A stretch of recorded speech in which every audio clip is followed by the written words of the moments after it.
So for those of you that are visiting, or maybe even the college students that weren't upstairs for our Wednesday night class, this morning's Bible class, we're continuing in our book on Proverbs.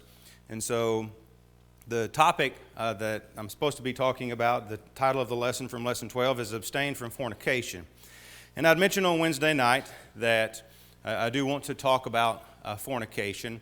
But there are more specific things in regards to sex in general that I believe that we don't talk about enough. And so I've taken the liberty as the teacher to kind of change things up a little bit. So at the beginning of your class sheet, I kind of gave you some passages to look over.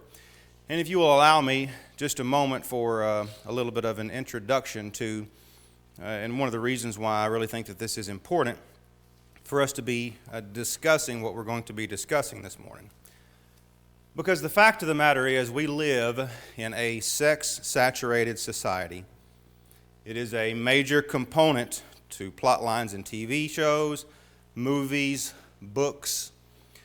Sex is the topic of so many songs. It doesn't matter what genre of music you want to talk about.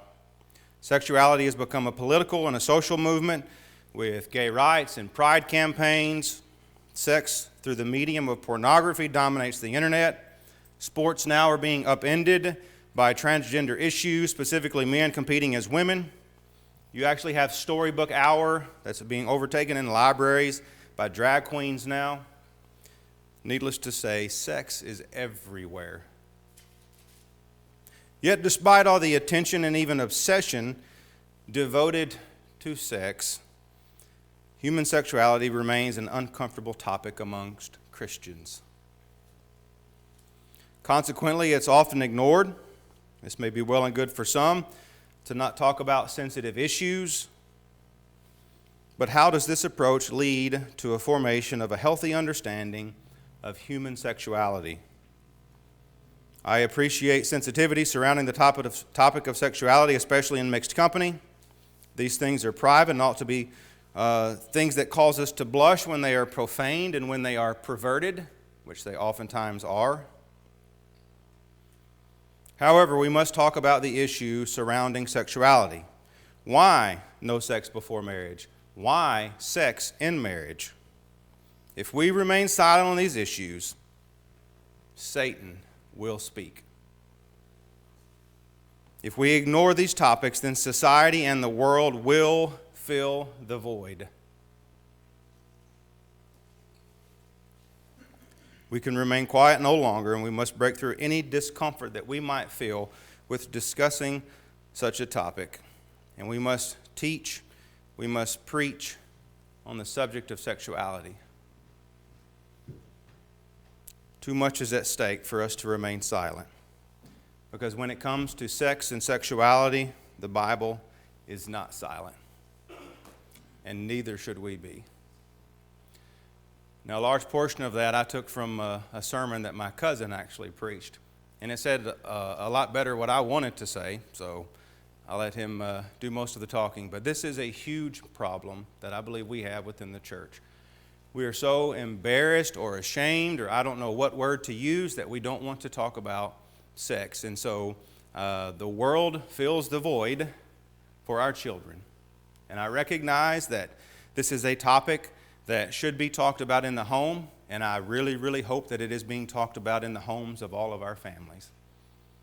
But as it's being talked about in the home doesn't mean that we should shy away from talking about it in the church. And so I have no intentions of embarrassing anybody. I have no intentions of being crude, but the Bible is very plain. The Bible is very graphic on the situation of sex, especially within marriage, and what can happen outside of marriage. And so when I saw the topic, abstain from fornication, one of the things that comes to my mind, we spend so much time dealing with the bad things about sex. Fornication is bad. Adultery is bad. All of these things are bad, bad, bad. And I'm 41 years old, and I can't tell you how many Bible classes I've sat in, how many sermons that I've listened to that talk about fornication, that talk about adultery and all the bad aspects of sex. But I can't tell you hardly any Bible classes or sermons that I have been present for that deal with the good aspects of sex. And so I think that we have a jaded view as Christians. I think that we are teaching our children a jaded view of sex. And so in the lesson book, Brother Willis actually talks about how this is a much needed topic to discuss. But one of the things that he even mentions, and this is on the first page, we've got a couple of different editions of the book, so this is on page 42 of the edition that I've got. In the very middle, right underneath the big picture of sex, the last sentence of that paragraph, it says, if there is ever a time and place for preachers to be preaching about the danger of fornication to the souls of men, now is the time and America is the place. Now, the one issue that I have with that statement is he says, fornication to the souls of men. See, this is another issue that I think that we have created within the church, that we have this idea, this mentality that, well, sex is for men. It's not for women. And we even, I'm afraid, teach our young daughters that, look, when you get married, you need to understand that you're going to have to do these things because this is what the man wants and this is what the man needs. And that's a horrible way to view sex in a marriage relationship. It's a horrible way to teach it to our children. And one of the passages that I asked you to look at actually is the Song of Solomon, which I don't think that we talk about very often. And I don't remember the specific numbers, but as you read through the Song of Solomon, recognize how many passages are dedicated to the man who's speaking. And over half of those, more than half of them, are actually dedicated to the woman who is speaking. And so this is not a male-dominated topic. And so I say all of those things just as a way of introduction, and I apologize for coming across as preachy. But I want everybody to understand the reason why I think that this is so important that we talk about these things. So my hope is, I'm just going to have to go ahead and admit, I'm hurting so bad. I got hit yesterday playing soccer, and every breath I take right now is, so if I grimace or something, it's not because of the topic, it's because physically I'm hurting. I know this is going to be hard, but it's a little harder than what I even thought it was going to be. Sam? No, I definitely don't need to sit down because I might not ever get back up. So those of you that have been in my Bible classes before, the way that I handle my Bible classes is I randomly call on people, and I have mentioned before all of these classes, I'm not doing that to try and, again, embarrass you, but I think too often within the church we don't get the comments of very many people. No offense to Brother Norm. But we're dominated by those that are most willing to talk. And while I appreciate and love Brother Norm, he may not be the smartest person on this particular topic, and I know that I'm not, but some of you may be, and oftentimes our shyness to actually speak up can hinder our ability to grow with each other in Bible class settings. So I will do that. If you're uncomfortable answering a question, then tell me. I'm not going to be upset with anybody. And I know that some of you have come to me privately and asked not to be called on, so I will try to honor that. If I forget, I apologize. I'm not doing it intentionally. So question number 1. So I'd ask you to read all of these passages, Genesis chapter 2, the last part of the chapter, Proverbs chapter 5, Song of Solomon, 1 Corinthians chapter 7, Hebrews chapter 13 and verse 4. And all of those are really dealing with the sexual relationship. And so we're not going to go through and read all of these, but in regards to the first question, what is the biblical view of sex? I would like to go ahead and read Genesis chapter 2, 18 through 25, and then we'll get some input from others on the topic. So Genesis chapter 2, beginning in verse 18, it says, Then the Lord said, It is not good for man to be alone. I will make him a helper suitable for him. Out of the ground of the Lord, God formed every beast of the field and every bird of the sky, and brought them to the man to see that what he would call them, and whatever the man called a living creature, that was its name. The man gave names to all the cattle, and to the birds of the sky, and to every beast of the field, but for Adam there was not found a helper suitable for him. So the Lord God caused a deep sleep to fall upon man, and he slept. Then he took one of his ribs and closed up the flesh at that place. The Lord God fashioned into a woman the rib which he had taken from the man, and brought her to the man. And the man said, This is now bone of my bones and flesh of my flesh. She shall be called woman, because she was taken out of man. For this reason a man shall leave his father and his mother and be joined to his wife, and they shall become one flesh. And the man and his wife were both naked and were not ashamed. So up until this point with creation, God had done all of these things, and it is good, it is good, it is good, it is very good. And then in verse 18, the Lord said, it is not good for man to be alone. So with the passages that you've read, and specifically now with Genesis chapter 2, 18 through 25, what is the biblical view of sex? Erica, what do you think? A male and a woman, and that union is to bring us together so that we, one, have companionship, but then it's also a way of us to express our feelings to one another.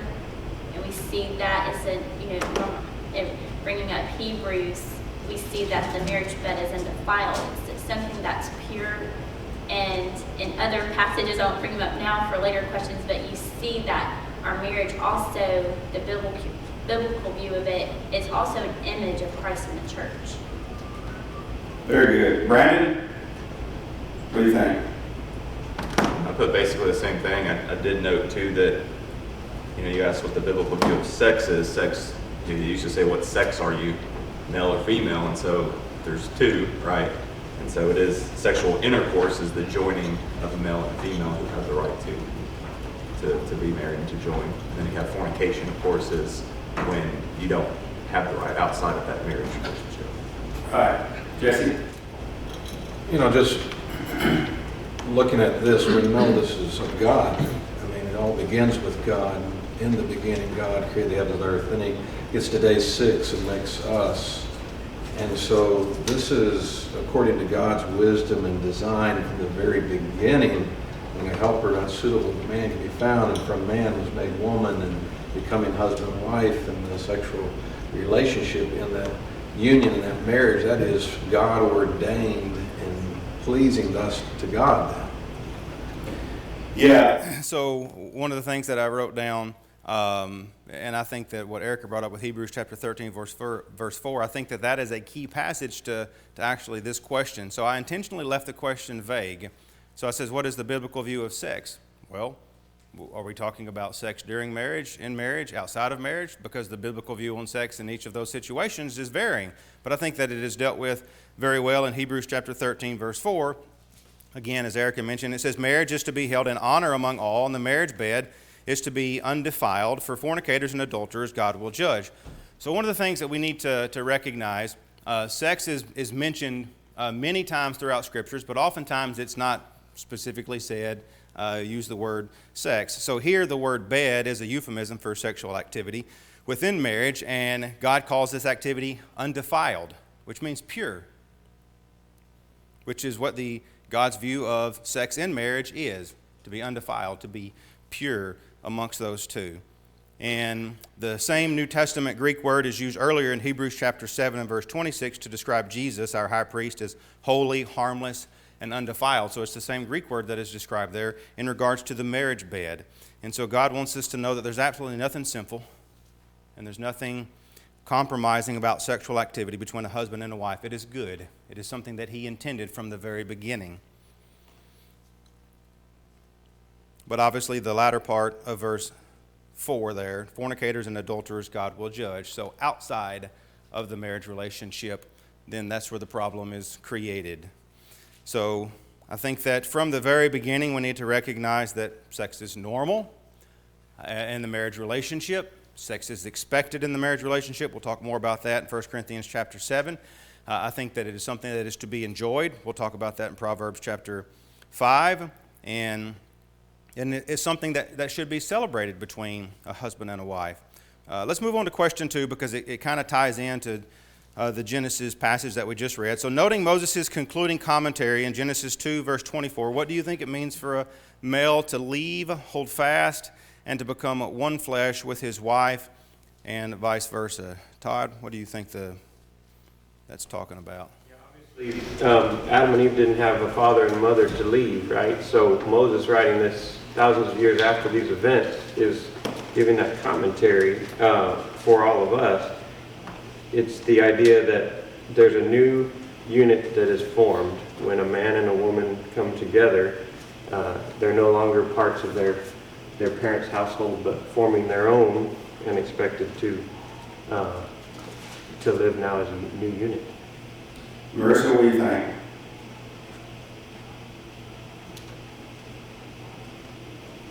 I think Todd did a really good job. He didn't leave me alone. So I like rhyming words, and so I guess it's the King James Version, at least those of us that are maybe a little bit older, we always grew up leave and cleave.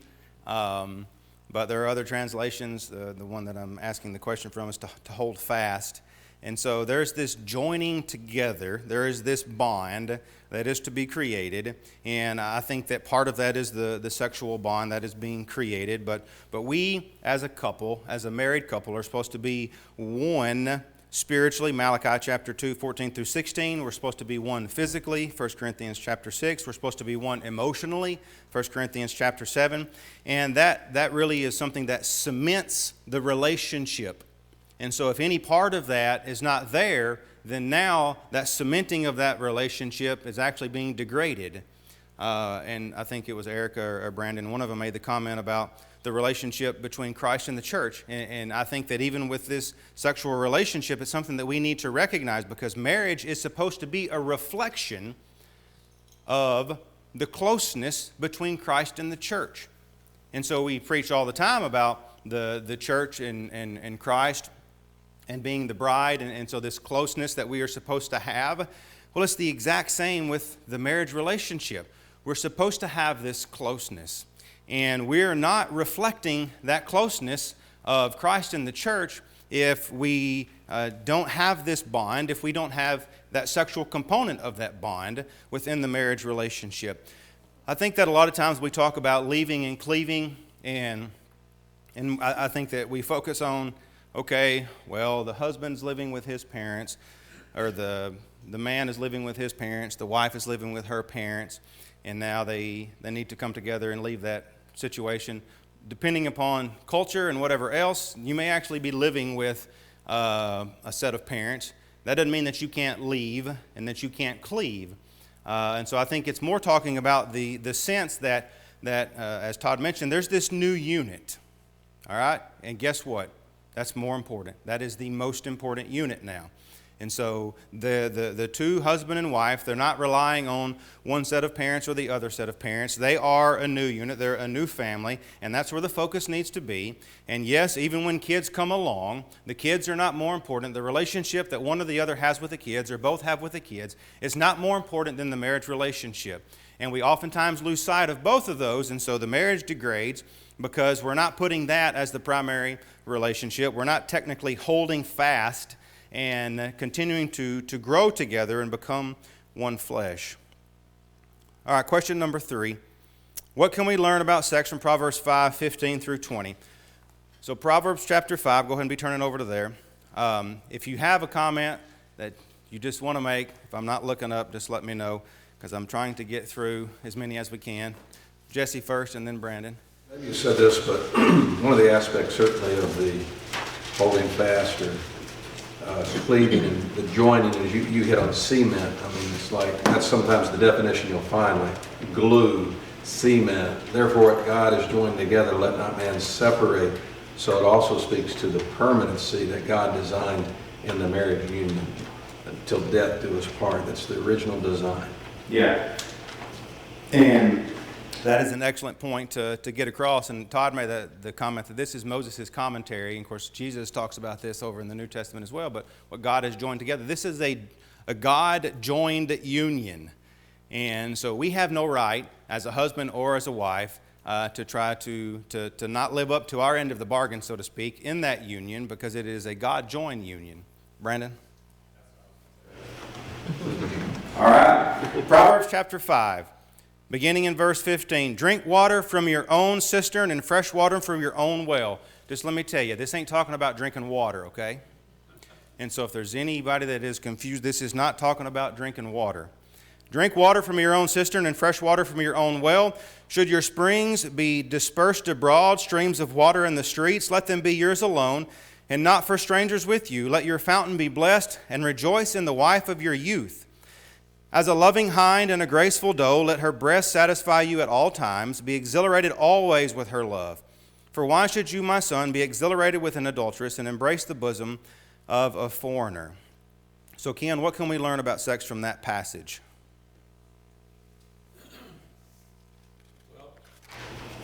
To me, it's just saying be happy with the one you have married and do not seek another.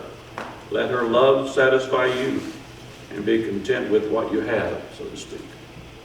Okay. Andy, you got anything to add? Well, you don't have time for everything I have to add. So I'll just I'll tell you like I tell Norm, keep it brief. I'll just give you one of them. So I focused there a little bit more on the strange woman there. So don't pleasure the strange woman, but exercise them with your wife. Okay. Bonnie, what do you think? I put that the spouse of your youth is yours alone. It should bring refreshment to you. It should bring joy, satisfaction, and love. But also we have to be aware of the temptation of adultery. You know, when we talk about the Bible being graphic, I mean, there's pretty straightforward and kind of some graphic language that we see here in Proverbs. And I think that everybody is on the same page that sexual desires are to be reserved for marriage. They're to be fulfilled with your spouse. And one of the things that I think that we need to recognize from this is when we're not consciously working to meet the physical, the emotional, the spiritual needs of our spouse, then we're going to be open to temptation from the forbidden woman.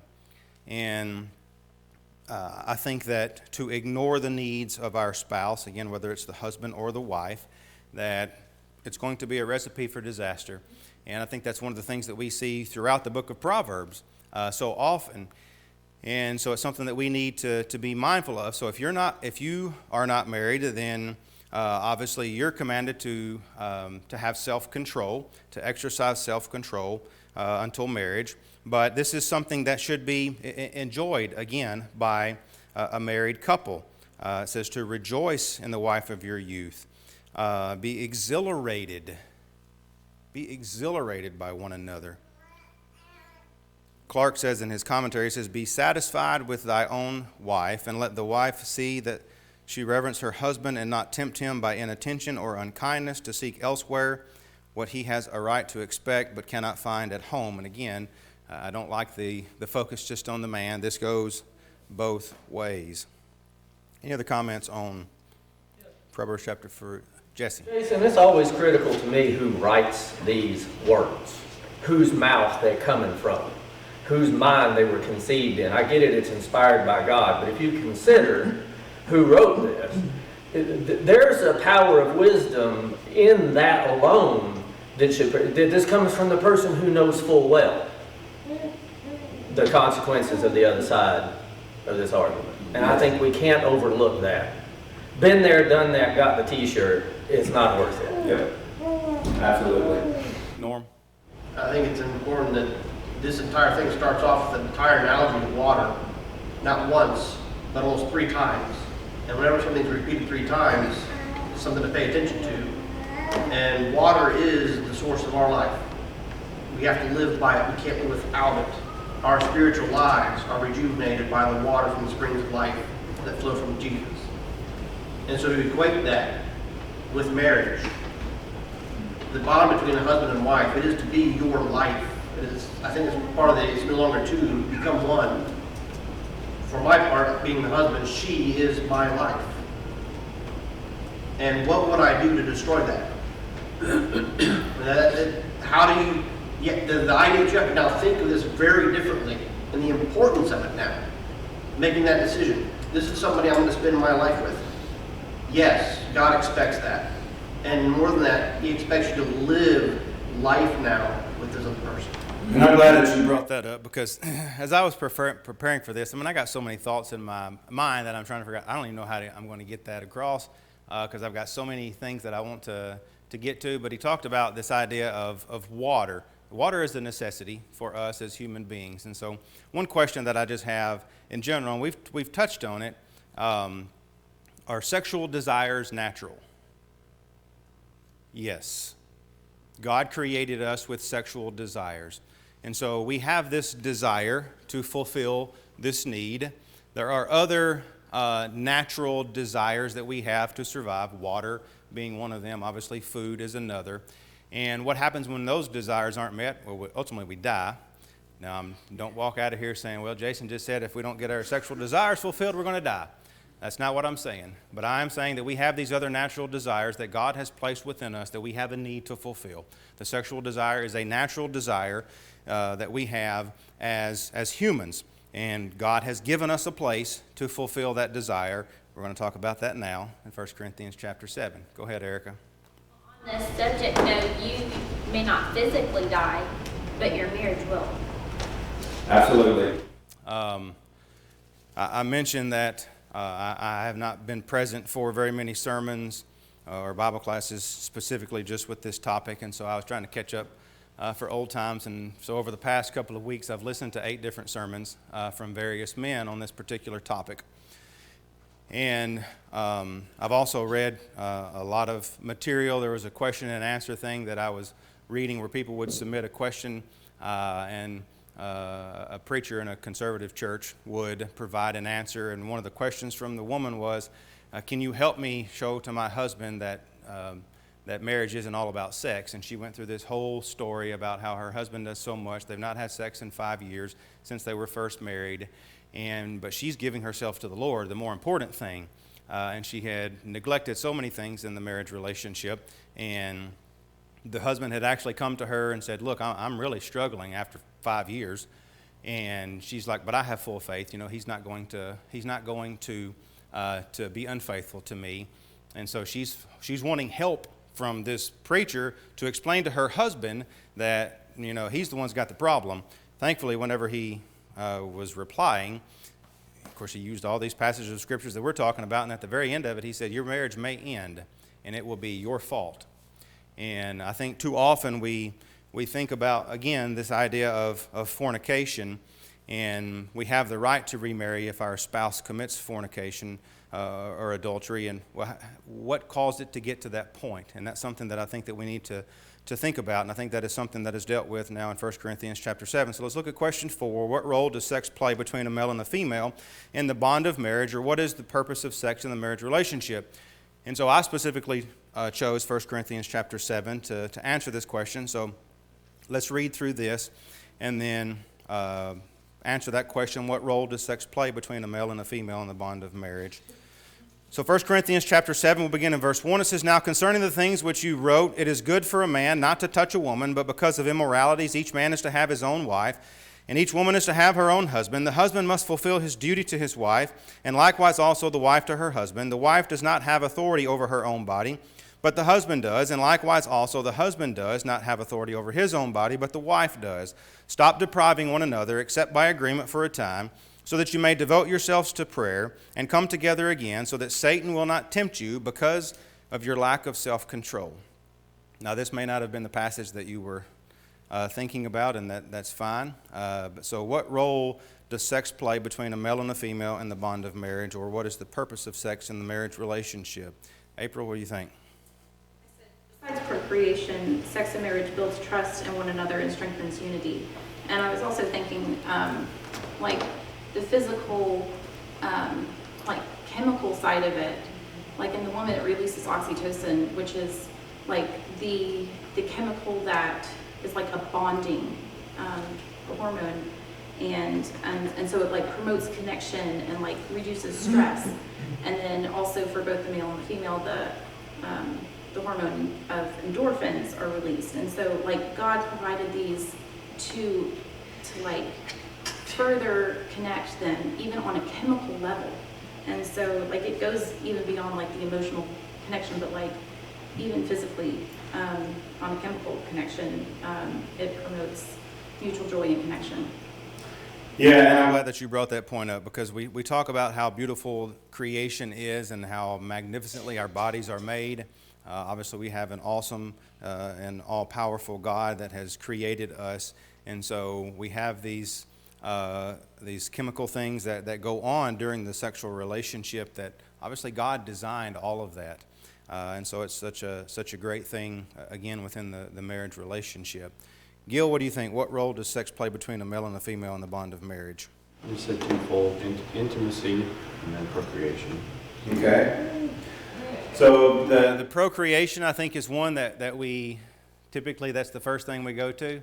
Okay, well, it's just about having kids. So that's where it ends. But obviously, one of the things that we see from 1 Corinthians chapter 7 is he's not dealing with having kids. Paul's not dealing with having kids in this particular passage. Anybody else want to give us your thoughts on Norm?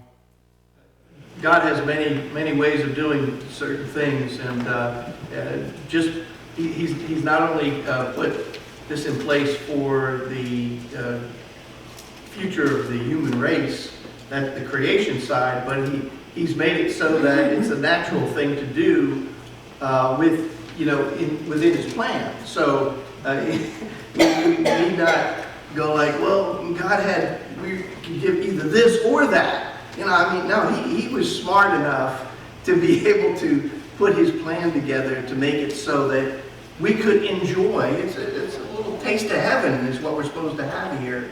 And all of these things which are types of what we have to look forward to come in the spiritual realm, sex is part, and marriage is part of that. Right. I think especially from this passage, it's also and I know people probably won't like this word, but it's a command. It's a responsibility when we enter that covenant of marriage with somebody. We now have that responsibility. Our body is not our own. It belongs to our spouse. And like it or not, you've got to discuss that with each other. It promotes communication, I think, between two people, because you've got to understand where your spouse is coming from, and they need to understand where you're coming from, which is very important to talk about those things and come together on, that topic, because it is, your body is not your own, and it's a command. Yeah, I think that's an excellent point to make, because, and I've talked about, or just at least mentioned that sexual relationships within a marriage relationship is normal, but it's expected. And I think that does need to be made very clear whenever we are talking to our children. And look, this is an expectation whenever you decide to join yourself in marriage to someone. And so oftentimes I don't think that is pushed enough. So this idea, though, of giving one another, I do think this is just interesting, because I want to get to that in just a second in verse 3, what Bonnie was talking about. But Paul's dealing with some sexual problems that the Corinthians are having. And so in chapter 6, it's like, well, everything is fine. I mean, he gave us this so we can be involved in, whatever sexual contact that we want before marriage, outside of marriage. And Paul's telling him, no, absolutely not. And so I think we don't have the specific questions that were asked by the Corinthians, but Paul obviously is addressing some questions that had been asked. And so it may have been that now they're flip-flopping and saying, okay, well, you're telling us that the sexual relationship is bad, and so even in marriage, maybe we shouldn't even touch a woman. And he's saying, no, absolutely not. That is not the case. We know that God has a very high view of marriage and gives many reasons for it, as we've already talked about. It's a blessing to have children in that relationship, Genesis 1:28. As we've talked about, the physical intimacy that comes from that in Proverbs chapter 5, and also all of the Song of Solomon. And we've talked about, again, how it should be the reflection of the relationship between Christ and the church. And so that's all good things. But one thing that I want to hit on is what Bonnie was talking about there. The language of verse 3 speaks literally to giving what is due, or to give back that which is owed.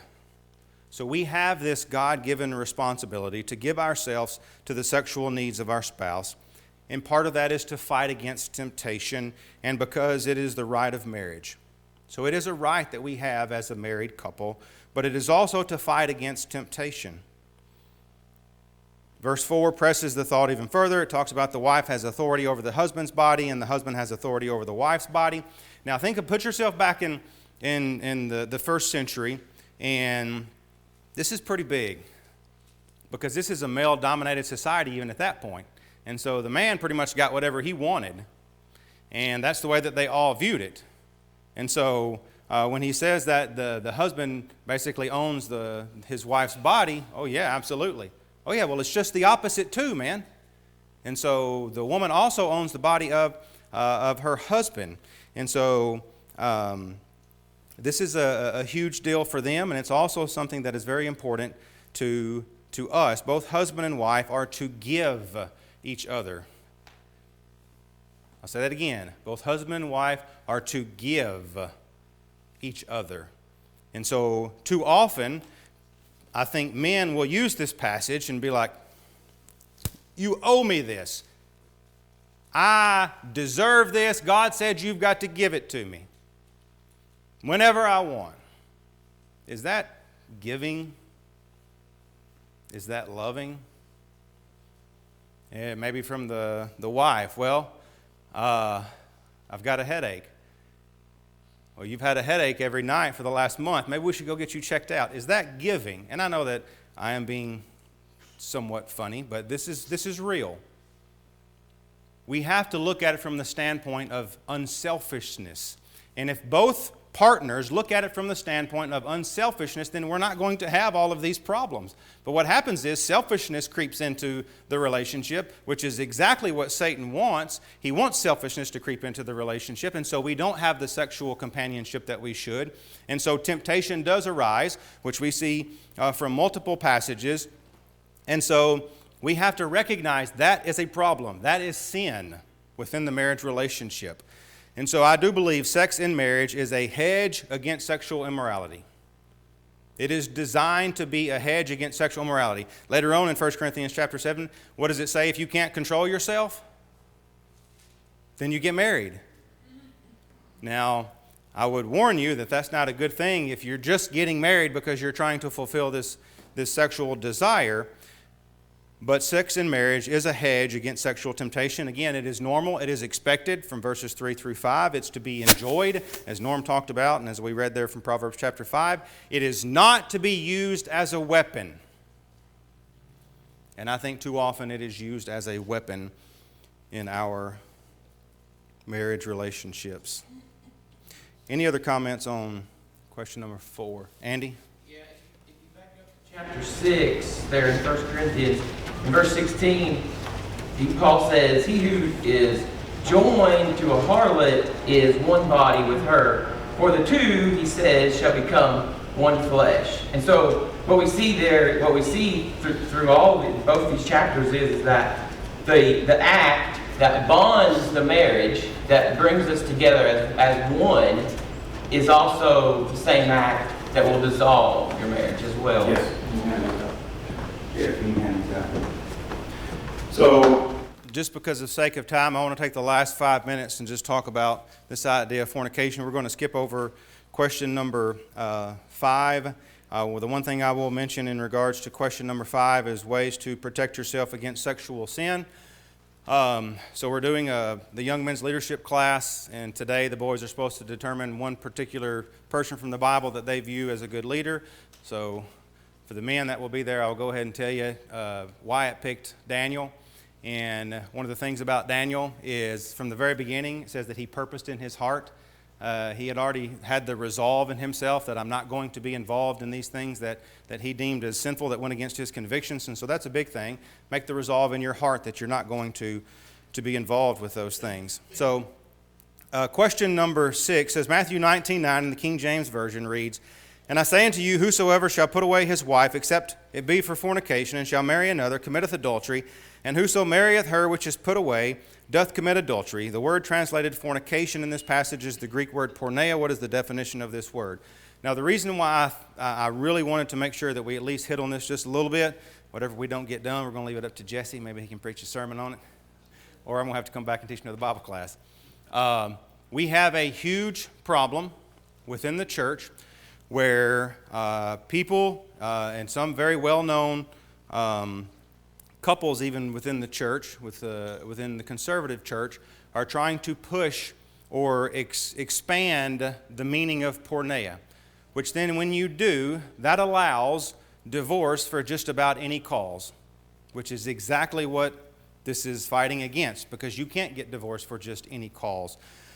And so we have to be very careful that we don't become involved in what I call situational ethics, where we are sound on this particular teaching, on this particular doctrine, until my daughter, or until my son, or until me. And all of a sudden we start changing our ethics and our belief on a particular thing because, well, that doesn't really sit very well with me and my situation. And so we can't do that. We can't expand God's Word. We can't narrow God's Word. We have to let God's Word be what God's Word is. So I just handed something out. I didn't know for sure how best to do this, whether or not to put it up on the screen, but I decided just to hand it out. So I just want to read through this because of the sake of time. So porneia, typically translated as fornication, sexual immorality, or sometimes just immorality, is defined as follows. So the New Testament Greek lexicon: adultery, fornication, homosexuality, lesbianism, intercourse with animals, sexual intercourse with close relatives, sexual intercourse with a divorced man or woman. Vines, it's issued of illicit sexual intercourse. Thayers, fornication is illicit sexual intercourse in general, distinguished from adultery, which is a different Greek word. Gingrich's lexicon: prostitution, unchastity, fornication of every kind of unlawful sexual intercourse. The Theological Dictionary of the New Testament: fornication in the New Testament is characterized by an unconditional repudiation of all extramarital and unnatural intercourse. And then finally, the Analytical Lexicon to the Greek New Testament: generally every kind of extramarital, unlawful, or unnatural sexual intercourse. And so I'm just going to read what I handed out to you. This is something that I actually put together years ago. But I say, notice that the definitions make it clear that porneia always includes sexual intercourse. This would require physical contact of the sexual organs. Within the definition of porneia, it does not include exposure, fondling of the breast, or the act of seeking sexual union.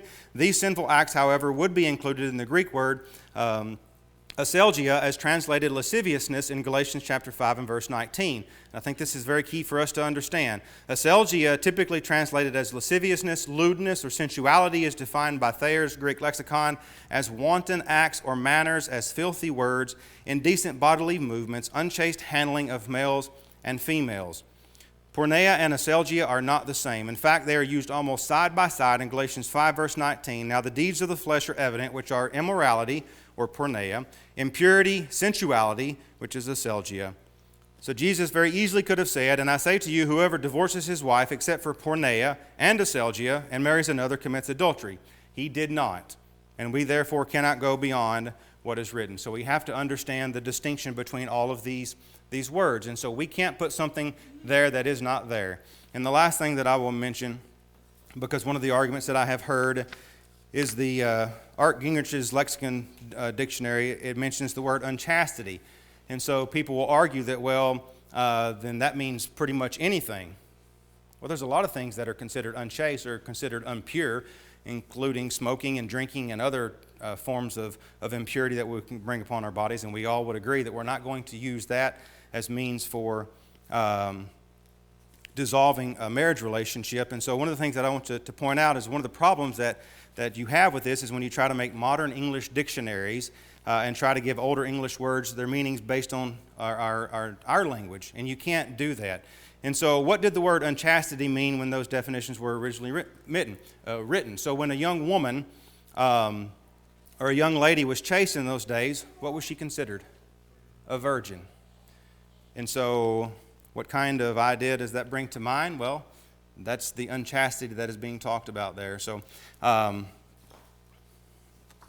the question number 7, one of the things, those are just a couple of specifics that I wanted to talk about because I have heard specific reasons for people saying that pornography, being involved in pornography, and the touching of someone actually would be grounds for divorce. But based on the Greek definition and our word there for fornication, it would not be. And I would just say this in closing. One of the reasons that I put for the spouse participating in pornography, oftentimes we think of it just being on the internet. There are many forms of pornography, and they're all dangerous. And again, this could be the male or the female. And so is there sin involved there? Absolutely. And so we have to be careful of that. So I would just leave you with this. In the marriage relationship, if we're living in a sexless marriage, and it's not by agreement or not for some form of health reason, then when we're living in a marriage that's filled with sin. Thanks, everybody.